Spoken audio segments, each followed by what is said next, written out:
કરી અને આગળ જવાના છે. એમાં સૌપ્રથમ હું વિનંતી કરું ડોક્ટર ક્રિસ ધોરણ 12 વિજ્ઞાન પ્રવાહ એ આવશે અને પોતાના અનુભવો શાળાકીય જીવનના અનુભવો એ આપણી સાથે શેર કરશે.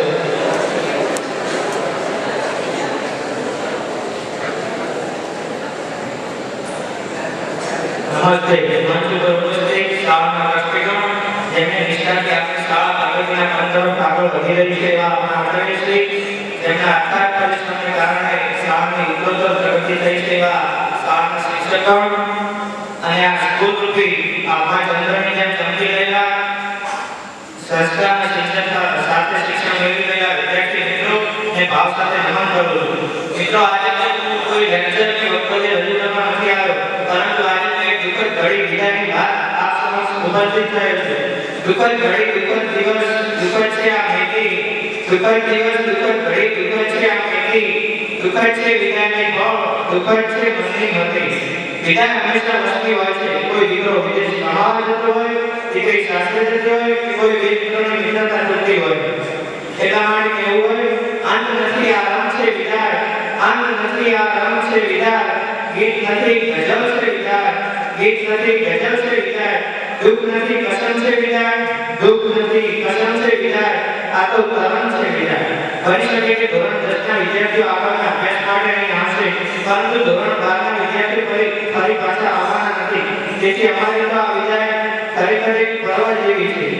કેવા સૂત્રમાં આપી હશે વિદાય, કેવા સૂત્રમાં આપી હશે વિદાય, એ ઘરથી નીકળેલી નથી, ફરી પાછી વળતી નથી.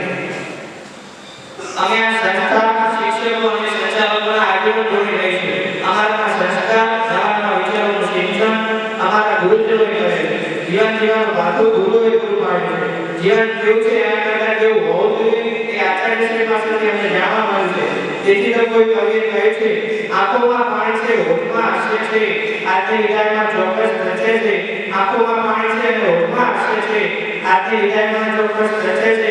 હૃદયના બંધનોને છોડી જશો તો કેમ જાશે, તમારી યાદોને મૂકી જશો તો પણ અમને ભાવશે. બધું જ એક છે.